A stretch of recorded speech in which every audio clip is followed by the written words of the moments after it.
Hi friends, வணக்கம். கதைக்கு ரொம்ப நல்லாவே ஆதரவு கொடுத்துட்ருக்கீங்க. எல்லாருக்கும் நன்றி. வாங்க தொடர்ந்து கதையை கேட்கலாம். ஆதித்யா கிளம்புவதற்கு முன்னால் நடந்த அந்த உரையாடல் நிலாவின் காதுகளில் இன்னும் ஒலித்துக் கொண்டிருந்தது. அன்னலக்ஷ்மி அம்மா அவளிடம் மெல்ல வந்து, நிலா, தம்பி நைட்டுக்கு வர லேட் ஆகும், இல்ல வராமலேயே கூட இருக்கலாம் என்று சொல்லிட்டு போறாரு. அதனால நீ நைட்டுக்கு எதுவும் சமைக்க வேண்டாம், 6 மணிக்கே கிளம்பிடுமா என்றார். நிலா தயங்கிவிட்டு, இல்லம்மா, மதியம் நான் செஞ்ச சமையல்ல உப்பு அதிகம்னு சொன்னாரு, மனசுக்கு ஒரு மாதிரியா இருக்கு, ஏதாவது ஒன்னு செஞ்சு வச்சுட்டு போறேனே என்றாள். அன்னலக்ஷ்மி சிரித்துக்கொண்டே, அம்மாடி, அவருக்கு ஒரு விஷயம் பிடிக்கலனா அப்புறம் அதை தொடவே மாட்டார், பெரும்பாலும் வெளியில தான் சாப்பிடுவாரு, அதனால நீ சிரமப்படாத என்று தடுத்தார். இருந்தும் நிலா விடவில்லை. பரவாயில்லம்மா, நான் செஞ்சு வைக்கிறேன், சார் வந்தா சாப்பிடட்டும் என்று பிடிவாதமாக சொல்லி ஆதித்யா கிளம்பிய பின் சமையலறைக்குள் புகுந்தாள். அவனது டயட் சார்ட்டை பார்த்து எளிமையான அதே சமயம் ருசியான சப்பாத்தியையும் இஞ்சி சட்னியையும் தன் கைமணத்துடன் தயார் செய்து வைத்தாள். ஆதித்யா எம்பையர் கட்டிடத்தின் 24வது தளத்திலுள்ள அவனது தனி அறை. கண்ணாடியில் தெரிந்த பிம்பத்தை பார்த்தான் ஆதித்யா. வெள்ளை நிற கோட் சூட்டில் அவன் ஒரு கிரேக்கச் சிலையைப் போல மிடுக்காக இருந்தான். ஆனால் அவனது கண்கள் மட்டும் எதையோ தேடி அலைபாய்ந்தன. ஹே ஆதி, வாட் அ சர்ப்ரைஸ், உடனே வந்துட்டியே! ரம்யா கலகலப்பான சிரிப்புடன் அவனை வரவேற்றாள். ரம்யா அழகு, அறிவு, ஆளுமை என அனைத்தும் ஒருங்கே அமைந்த பெண். அவளது வருகையோடு சேர்ந்து விலை உயர்ந்த பிரெஞ்சு பெர்ஃப்யூம் வாசனை அந்த அறை முழுவதும் பரவியது. வழக்கமாக ஆதித்யாவுக்கு இந்த வாசனை பிடிக்கும். ஆனால் இன்று அந்த அடர்த்தியான வாசனை அவனது நாசியை துளைத்து தலைவலியை தருவது போல உணர்ந்தான். ரம்யா அவன் அருகில் வந்து அமர்ந்தாள். என்ன ஆதி, இன்னைக்கு ரொம்ப டல்லா இருக்க, எதுவும் பிரச்சனையா என்று கேட்டபடி அவன் கையை பற்றினாள். ஆதித்யாவின் மனம் மின்னல் வேகத்தில் பின்னோக்கிச் சென்றது. அங்கே, சார், இது பழங்காலத்து சோப்பு வாசனை என்று சொன்னபடி கண்களில் மழலைத்தனம் மின்னச் சிரித்த நிலாவின் முகம் வந்து நின்றது. ரம்யா பேசிக்கொண்டே இருந்தாள். பிசினஸ், புதிய மாடலிங் கான்ட்ராக்ட் என எதைய பற்றியோ விவரித்தாள். ஆனால் ஆதித்யாவின் காதுகளில் நிலாவின் அந்த துடுக்கான குரல்தான் ஒலித்தது. சார், என் தம்பியோட பேரை சொல்லி சிரிக்காதீங்க, அது எனக்கு பிடிக்காது. ரம்யாவின் பவுடர் வாசனையை விட நிலாவின் அந்த துளசி வாசம் இப்போது அவனுக்கு தேவையாக இருந்தது. ஆதி, நான் உங்ககிட்ட தான் பேசிட்டு இருக்கேன், எங்கேயோ யோசனையா இருக்க. ரம்யாவின் குரலில் சற்று எரிச்சல் சரி விடு, இன்னைக்கு நைட் டின்னருக்கு அந்த ஃபேமஸ் இட்டாலியன் ரெஸ்டாரண்ட் போலாமா? உனக்குதான் பாஸ்தா பிடிக்குமே என்றாள் ரம்யா. ஆதித்யாவிற்கு சட்டென்று மதியம் சாப்பிட்ட அந்த பூண்டு குழம்பின் ருசி நினைவுக்கு வந்தது. இட்டாலியன் வேண்டாம் ரம்யா, எனக்கு இன்னைக்கு வெளியே சாப்பிட மூடில்ல. நீ கிளம்பு, நான் கொஞ்சம் ஃபைல்ஸ் செக் பண்ணணும் என்று கராராகச் சொன்னான். ரம்யா அதிர்ந்து போனாள். இதுவரை ஆதித்யா அவளிடம் இப்படி நடந்து கொண்டதில்லை. ஓகே, நீ ஏதோ ஒரு குழப்பத்துல இருக்க, லெஃப்ட் யூ அலோன் என்று சொல்லிவிட்டு அரைமனதாக வெளியேறினாள். வெளியேறப் போனவள் சட்டென்று அவனை நோக்கி வந்து அவனை கட்டி அணைத்தபடியே, டார்லிங், நீ லான்ச் பண்ற அந்த புது பிராண்டுக்கு என்னையே மாடலாக போடலாம் என்று கூறியிருந்தாயே, அதை மட்டும் மறந்துடாத என்று கூறிக்கொண்டு அவனது கன்னத்தில் முத்தமிட அவளுடைய கன்னத்தை தன்னுடைய ஒரு கையால் பிடித்தவன், இங்க பார் ரம்யா, எனக்கு வேணும்னா நானே உன்னிடம் வருவேன், நீயா என்கிட்ட வரக்கூடாது என்று நான் உனக்கு பல முறை சொல்லியிருக்கிறேன் என்று அதட்டலாக கூறிவிட்டு தன் அருகிலிருந்து அவளை தள்ளிவிட்டான். அவனது செய்தால் எரிச்சலானவள், அதென்ன ஆதி, நீ நெருங்கினால் நான் சம்மதிக்கிறேன், ஆனால் நான் நெருங்கி வந்தால் இப்படி தள்ளிவிடுகிறாய், நான் விரும்பினால் என்னை ஏற்றுக்கொள்ள மாட்டாயா என்றாள். உன்னுடைய தேவைக்காகத்தான் நீ என்னை ஒட்டிக் கொண்டிருக்கிறாய் என்பது உனக்கு நன்றாகவே தெரியும். உனக்கு மட்டுமல்ல, அது எனக்கும் தெரியும். நீ நம்ம சொசைட்டில பெரிய மாடல் ஆகணும், நல்ல பேரும் புகழும் கிடைக்கணுங்கிறதுக்காக தானே என் பின்னாடி சுத்திட்டு இருக்க. உன்னை பத்தி முழுசா தெரிஞ்சும் உன் கூட பழகிட்டு இருக்கேன். காரணம், உன்ன மாதிரி தங்களோட வேலைக்காக என்ன நெருக்கிற பொண்ணுங்களுக்கு இதுதான் தண்டனை. ஆனா உன்ன மாதிரி ஆளுங்க இத தண்டனையா கூட பாக்குறதில்ல.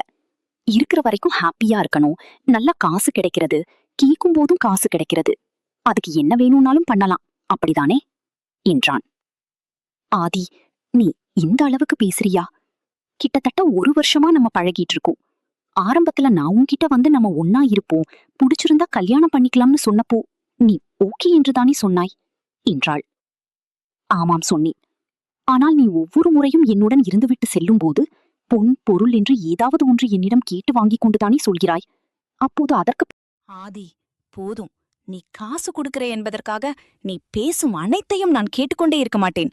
உன்னை பற்றி நான் வெளியே சொன்னால் என்ன ஆகும் என்று யோசித்தாயா என்று மிரட்டினாள். அதை கேட்ட ஆதித்யா ஆக்ரோசமாக சிரித்தான். என்ன பத்தி நீ கவலைப்படாதே, நீ உன்னோட எதிர்காலத்தை காப்பாத்திக்க என்றான் ஏளனமாக. ஓகே ஓகே, எதுக்கு இவ்ளோ கோவப்படுற? நீயும் பேசுன, நானும் பேசிட்டேன் என்று கொஞ்சலாக பேசிக்கொண்டே அவன் அருகில் வந்தாள். அருகில் வந்தவளை தடுத்து கதவை நோக்கி கையை நீட்டி கெட் லாஸ்ட் என்றான். அவனது கோபத்தை நன்கு அறிந்தவள், இருப்பினும் ஏதாவது கூறி அவனை தன் பக்கம் வைத்துக்கொள்ள நினைத்தாள். ஆனால் அச்செயலில் தோற்றுப்போன விரக்தியில் அங்கிருந்து வேகமாக வெளியே சென்று விட்டாள். ரம்யா மிகவும் திறமையான பெண்தான், அழகானவளும் கூட. ஆனால் வாய்ப்புகள் கிடைக்க வேண்டும் என்பதற்காக அவள் தேர்ந்தெடுத்த வழிதான் தவறு. ஆதித்யாவிற்கு அவளுடன் பழகியதோ, அவர்கள் ஒன்றாக காலம் கழித்ததோ அவனுக்குள் எந்த மாற்றத்தையும் ஏற்படுத்திவிடவில்லை. அதனால் அவளை அங்கிருந்து போகச் சொல்லும்போது கூட அவனுக்குள் எந்த உணர்வும் இல்லை. ரம்யா சென்ற பிறகு அறை மீண்டும் நிசப்தமானது. ஆதித்யா சிகரெட் ஒன்றை பற்ற வைத்துக் கொண்டு ஜன்னலோரமாக வந்து நின்றான். ஜன்னல் வழியாக வெளியே பார்த்தான். வானில் முழு நிலவு பிரகாசித்துக் கொண்டிருந்தது. நிலா. அவன் அறியாமல் அவனது இதழ்கள் அந்த பெயரை உச்சரித்தன. தன்னை அறியாமல் அவன் வாயிலிருந்து வந்த அந்த பெயரை நினைத்து அவனுக்கு ஆச்சரியமாக இருந்தது. ஏன் இவள் என்னை இப்படி படுத்துகிறாள்? ரம்யாவிடம் இல்லாத ஏதோ ஒன்று அவளிடம் இருக்கிறது. அது அவளது வறுமையா, இல்லை அவளது யதார்த்தமா? தன்னையே நொந்து கொண்டான். ஆதித்யா, நீ ஒரு பிசினஸ் மேக்னட், ஒரு வேலைக்கார பெண்ணை பற்றி யோசிப்பதா என்று அவனது ஈகோ தடுத்தது. ஆனால் அவள் சாதாரண பெண்ணல்ல, அவளது சிரிப்பில் ஒரு கள்ளமில்லாத அன்பு இருக்கிறது என்று அவனது இதயம் வாதிட்டது. அவனது மனம் அந்த பண்ணை வீட்டின் சமையலறையிலேயே சுற்றி கொண்டிருந்தது. இவளை எதற்காக நினைக்கிறேன்? இவள் வெறும் வேலைக்காரிதானே என்று தனக்குள்ளே 1000 முறை கேட்டுக்கொண்டான். ஆனால் பதில் கிடைக்கவில்லை. இரவு லேட்டாகும் என்று சொன்னவன் ரம்யாவுடன் இருந்து மன ஆறுதல் தேடிக் கொள்ளலாம் என்று வந்தவனுக்கு இங்கு நடந்ததே வேறு. அவன் இங்கு நடந்தவற்றை பற்றி நினைத்து கவலைப்படவில்லை. எங்கு சென்றாலும் என்ன செய்தாலும் ஓயாமல் துரத்தும் அவளின் நினைவுகள் என்ன செய்தால் போகும் என்று ஆழமாக சிந்தித்துக் கொண்டிருந்தது அவனது மனம். அப்போது அந்த அறை கதவை தொட்டிக்கொண்டு உள்ளே வந்தான் அவனது PA. சிகரெட்டை கையில் வைத்துக்கொண்டு நிலாவையே பார்த்து ரசித்துக் கொண்டிருந்த ஆதித்யாவிற்கு பின், ஆதி, அந்த ரம்யா கீழே போனதை பார்த்தேன். அதுதான் அவங்கள பார்த்து முக்கியமான ஒரு செய்தி சொல்லிட்டு போலான்னு வந்தேன் என்றான் ஆதித்யாவின் நெருங்கிய நண்பனும் அவனது நிறுவனத்தின் முக்கிய அதிகாரியுமான ஜெய். வாழ்த்துக்கள் ஆதி, ஒரு மிகப்பெரிய குட் நியூஸ் என்றபடி ஜெய் ஒரு கோப்பை நீட்டினான். ஆதித்யா புருவத்தை உயர்த்தி பார்க்க ஜெய் உற்சாகமாக தொடர்ந்தான். இத்தாலியின் அந்த ஃபேமஸ் லக்ஸுரி பெர்ஃப்யூம் பிராண்ட் இருக்கே, உலகத்திலேயே மிக உயர்தரமான வாசனை திரவியங்களை தயாரிக்கிற அவங்க இந்தியாவில் அந்த தயாரிப்புக்கான அப்ரூவலை நம்ம ஆதித்யா எம்பையருக்கு கொடுத்துருக்காங்க. இது சாதாரண விஷயமில்ல ஆதி, இந்தியாவிலேயே நாம தான் இனி அவங்களோட ஒரே பார்ட்னர். ஆதித்யாவின் முகத்தில் ஒரு தொழில் முனைவோருக்கான வெற்றி புன்னகை மின்னியது. கிரேட் ஜாப் ஜெய், இதுக்காக தான் நாம ரொம்ப நாளா வெயிட் பண்ணிட்டு இருந்தோம் என்றான் ஆதித்யா. ஆமா ஆதி, இத கொண்டாடுறதுக்காகவும் அடுத்த கட்ட திட்டங்களை விவாதிக்கவும் அந்த வெளிநாட்டு நிறுவனத்தோட பிரதிநிதிகள் கலந்துக்கிற ஒரு முக்கியமான போர்ட் மீட்டிங் நாளைக்கு அரேஞ்ச் பண்ணியிருக்கோம். நீ கண்டிப்பா அதுல கலந்துக்கணும் என்றான் ஜெய். நிச்சயமா ஜெய், நாளைக்கு நான் மீட்டிங்ல இருப்பேன் என்று ஆதித்யா உறுதியளித்தான். பிசினஸ் விஷயங்கள் பேசி முடித்ததும் ஜெய் எதேச்சியாக கேட்டான். சரி ஆதி, அந்த புது பொண்ணு நிலா வேலைக்கு வந்துட்டாங்களா? அவங்க வேலையெல்லாம் எப்படி இருக்கு? ஒருவேளை அவங்க வேலை சரியில்லைன்னா சொல்லு, அந்த இடத்துக்கு வரத்துக்கு இன்னும் 2-3 பேர் வெயிட்டிங்ல இருக்காங்க. நீ ரொம்ப பெர்ஃபெக்ட்னு ஜெய் கேட்ட அந்த ஒரு கேள்வி ஆதித்யாவை மீண்டும் நிலாவின் நினைவுகளுக்குள் தள்ளியது. இல்ல ஜெய், அவ நல்லாதான் வேலை செய்யறா என்று சுருக்கமாக முடித்துக் கொண்டான். ஆனால் அவனது ஆழ்மனம் அவனை கேலி செய்தது. எல்லாமே நிலாவை நோக்கியே முடிகிறதே. பிசினஸில் மிகப்பெரிய பெர்ஃப்யூம் அப்ரூவல் கிடைக்கிறது, அங்கேயும் வாசனை பற்றிதான் பேச்சு. இங்கேயோ நிலாவின் துளசி வாசனை. எதைச் செய்தாலும் எங்கு சென்றாலும் ஏதோ ஒன்று அவளை எனக்கு நினைவுபடுத்திக் கொண்டே இருக்கிறதே என்று எண்ணி வியந்தான். ஜெய் கைகளை பிசைந்தபடி கேட்டான். நைட் டின்னருக்கு ஏதாவது ஆர்டர் பண்ணட்டுமா ஆதி? ஒரு இட்டாலியன் ஸ்பெஷல் மெனு சொல்லவா? பொதுவாக ஆதித்யாவுக்கு ஒரு பழக்கம் உண்டு. பிசினஸ் நிமித்தமாக பெரிய ஆட்களை சந்திக்கும் போதும் ரம்யா போன்றவர்களுடன் மீட்டிங் இருக்கும்போதும் மட்டுமே அவன் வெளியில் சாப்பிடுவான். மற்றபடி எவ்வளவு வேலை இருந்தாலும் அவன் பண்ணை வீட்டிற்கு சென்று அங்கேயே சாப்பிடுவதைத்தான் விரும்புவான்.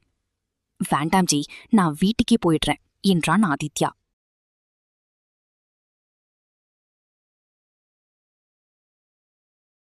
ஏன் ஆதி, இவ்ளோ பெரிய சக்சஸ் கிடைச்சிருக்கு, செலிப்ரேட் பண்ணாம இப்படி போறையே? நாளைக்கு மீட்டிங் எல்லாம் முடிச்சிட்டு கண்டிப்பா பார்ட்டி தான், கவலைப்படாதே என்றான். இரவு 9 மணிக்கே காரை எடுத்துக்கொண்டு தனது பண்ணை வீட்டை நோக்கி பறந்தான். வீடு அமைதியாக இருந்தது. நிலா 6 மணிக்கே கிளம்பியிருப்பாள் என்று அவனுக்கு தெரியும். ஹால் விளக்குகள் அணைக்கப்பட்டிருந்தன. பசியே இல்லை என்று சொல்லிவிட்டு சென்றவனுக்கு இப்போது ஏனோ வயிறு லேசாக கிள்ளியது. டைனிங் டேபிளுக்கு சென்றவன் திகைத்து நின்றான். அங்கே ஒரு தட்டில் மென்மையான சப்பாத்திகளும் மணக்க மணக்க இஞ்சி சட்னியும் மூடி வைக்கப்பட்டிருந்தன. அதன் அருகே ஒரு காகிதம் மடித்து வைக்கப்பட்டிருந்தது. ஆதித்யா மெல்ல அந்த கடிதத்தை எடுத்து வாசிக்கத் தொடங்கினான். சார், நீங்கள் இரவு வரமாட்டேன் என்று சொன்னீர்கள். ஆனாலும் முதல் நாள் வேலைக்கு வந்திருக்கிறேன். மதியம் நான் செய்த சமையலில் உப்பு அதிகம் என்று சொல்லிவிட்டீர். எனக்கு அது மனதிற்கு கஷ்டமாக இருந்தது. அதனால் இரவாவது உங்களுக்கு பிடித்த மாதிரி ஏதாவது நன்றாக செய்து கொடுக்க வேண்டும் என்று தோன்றியது. நீங்கள் சாப்பிடாமல் வந்திருந்தால் தயவு செய்து நான் செய்த இந்த சப்பாத்தியை சாப்பிடுங்கள் சார். நிலா. அவளது அந்த யதார்த்தமான வரிகளும் கைப்பட எழுதிய அந்த தமிழ் எழுத்துக்களும் ஆதித்யாவின் இதயத்தை மென்மையாக துவரடின. ஒரு வாய் சப்பாத்தியை பிட்டு இஞ்சி சட்னியில் தொட்டு வாயில் வைத்தான். மதியம் பொய் சொன்னது போல இப்போது அவனால் சொல்ல முடியவில்லை. அதன் சுவை அத்தனை அற்புதம். ஏன் நிலா, நீ இவ்வளவு நல்லவளா இருக்க? நான் உன்னை திட்டியும் எனக்காக சமைத்து வைத்திருக்கிறாயே. சாப்பிட்டுக் கொண்டிருக்கும் போதே அவனது அறை முழுவதும் அந்த மெல்லிய துளசி வாசம் நிறைந்திருப்பதை உணர்ந்தான். ரம்யாவின் விலையுயர்ந்த பெர்ஃப்யூம்கள் தராத ஒரு நிம்மதியை நிலாவின் அந்த இஞ்சி சட்னியும் அன்புடன் எழுதிய கடிதமும் அவனுக்கு தந்தன. தன்னையே அறியாமல் புன்னகைத்த ஆதித்யா, நாளை முதல் உனக்கு இந்த வீட்டில் என்ன வேலை என்று நான் சொல்கிறேன் நிலா, அது சமையல் மட்டும் கிடையாது என்று தனக்குள் சொல்லிக் கொண்டான். உடனே அவன் மனிதர்க்குள் புதிதாக ஒன்று உதயமாக தன் நண்பனான ஜெய்க்கு கால் செய்தான். ஆதித்யாவின் மனதில் மின்னலென தோண்டி நிலாவை பற்றிய நினைவு அவனது பிசினஸ் மூளையில் ஒரு புதிய திட்டத்தை உருவாக்கியது. போனில் ஜெய் என்றான் ஆதித்யா உற்சாகமாக. என்ன ஆதி? இட்டாலியன் பெர்ஃப்யூம் தயாரிக்கிற அதே நேரத்துல நாம ஒரு புது முயற்சியை செய்ய போறோம். இட்டாலியன் வாசனையை விட நம் நாட்டின் பாரம்பரியமான ஆரோக்கியமான வாசனைகளுக்கு உலக அளவுல பெரிய மார்க்கெட் இருக்கு. உதாரணத்துக்கு இந்த துளசிய பேஸா வச்சு ஒரு புதிய வாசனை திரவியத்தை, பெர்ஃப்யூம நம்ம கம்பெனி சார்பா தயாரிக்க போறோம். நாளைக்கு மீட்டிங்ல இந்த திட்டத்தையும் நான் அனௌன்ஸ் பண்ண போறேன் என்றான் ஆதித்யா. ஜெய் ஆச்சரியப்பட்டு, ஆதி, இது ரொம்ப வித்தியாசமான ஐடியாவா இருக்கே. ஆனா இதுக்கு முன்னாடி இத பத்தி நீ பேசினதே இல்லையே என்றான். ஆமா, இப்பதான் தோணுச்சு. ஒரு சின்ன காகிதத்துல நிலா எழுதின அந்த வார்த்தைகளும் அவகிட்ட வீசுற அந்த யதார்த்தமான துளசி வாசனையும் தான் எனக்கு இந்த ஐடியாவை கொடுத்திருக்கு என்று தனக்குள் நினைத்து கொண்ட ஆதித்யா, சரி நாளை பார்க்கலாம் என்று கூறிவிட்டு போனை வைத்தான். ஆதித்யா, உன்னை தேடி உலகத்தரம் வாய்ந்த இட்டாலியன் வாசனை திரவியங்கள் வருகின்றன. ஆனால் நீயோ அந்த சாதாரண வேலைக்கார பெண்ணின் துளசி வாசனைக்காக ஏங்குகிறாயே. இது வெறும் ஈர்ப்பா, இல்லை காதலா? அவன் எடுத்த அந்த புதிய பிசினஸ் முடிவும் நிலாவை பார்க்கத் துடிக்கும் அவனது இதயமும் ஒன்றாக துடித்தன. அவளும் என்னை சுற்றி வரும் மற்ற பெண்களைப் போன்றுதான் என்று நினைத்த என் மனமா இப்படி மாறுகிறது என்று எண்ணியவன் உணவை உண்டு முடித்து மெல்ல மாடிக்குச் சென்றான். தனது அறைக்கதவை திறந்தவன் அப்படியே திகைத்து நின்றான். அறை அவ்வளவு சுத்தமாக நேர்த்தியாக அடுக்கப்பட்டிருந்தது. அவனது உடைகள், கலைந்து கிடந்த கோப்புகள், லேப்டாப் என அனைத்தும் அதனதன் இடத்தில் கச்சிதமாக இருந்தன.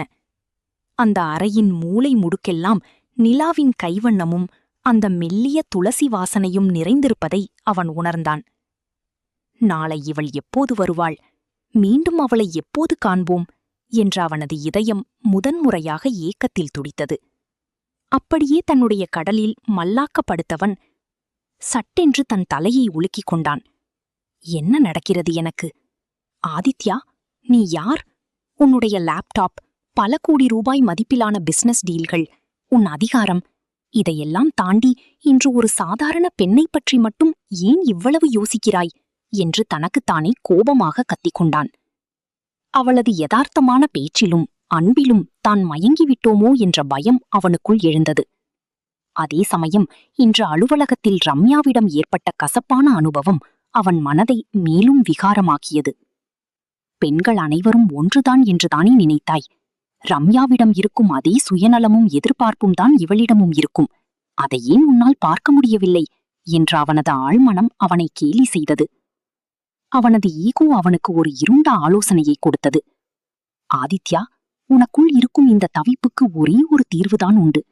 மற்ற பெண்களைப் போல இவளையும் நீ ஒருமுறை பயன்படுத்திவிட்டால் அவளது ஈர்ப்பு உன்னை விட்டு மறைந்துவிடும். அவளை அடைந்துவிட்டால் அவளும் உனக்கு ஒரு சாதாரண பொருளாக தெரிவாள். அப்போது உனக்குள் இருக்கும் இந்த துளசி வாசனை தானாகவே விலகிவிடும். இந்த எண்ணம் தோன்றியதும் அவனது கண்கள் இருண்டன. ஒருபுறம் அவளது நேர்மையான கடிதம் அவனது மனசாட்சியை தட்டியது. மறுபுறம் அவனது ஆணவம் அவளை ஒரு போகப் பொருள். அவளையும் மற்றவர்களைப் போல ஒரு போகப் பொருளாக பார்த்தால் என் பலவீனம் நீங்கிவிடும் என்று தனக்குத்தானே சொல்லிக் கொண்டான். அந்த இருண்ட அறையில் ஜன்னல் வழியே தெரிந்த நிலவை வெறித்து பார்த்தபடி நின்றான் ஆதித்யா. அவனது இதயத்தில் காதலா அல்லது காமத்தின் கரையா என்பது தெரியாத ஒரு மர்மமான மௌனம் நிலவியது. ஆதித்யாவின் கண்கள் இருளில் மின்னின. நிலாவின் தூய்மையான அன்பை அவன் தனது அகந்தையால் எடை போட்டான். நாளை ஒரு நாளில் இந்த துளசி வாசனை என் மனதை விட்டு நீங்கிவிடும். அவளை அடைந்துவிட்டால் இந்த ஈர்ப்பு அழிந்துவிடும் என்று அந்த ராட்சசன் சபதம் எடுத்தான். வேட்டையாடத் துடிக்கும் மிருகமாக அவன் காத்திருக்க, எதுவும் அறியாத நிலா நாளை காலை அந்த பண்ணை வீட்டிற்குள் நுழையப் போகிறாள். ஆதித்யாவின் இந்த விபரீத திட்டம் அவனது வாழ்வை மாற்றப் போகிறதா அல்லது நிலாவின் வாழ்வை சிதைக்கப் போகிறதா? பார்ப்போம். கதை தொடரும்.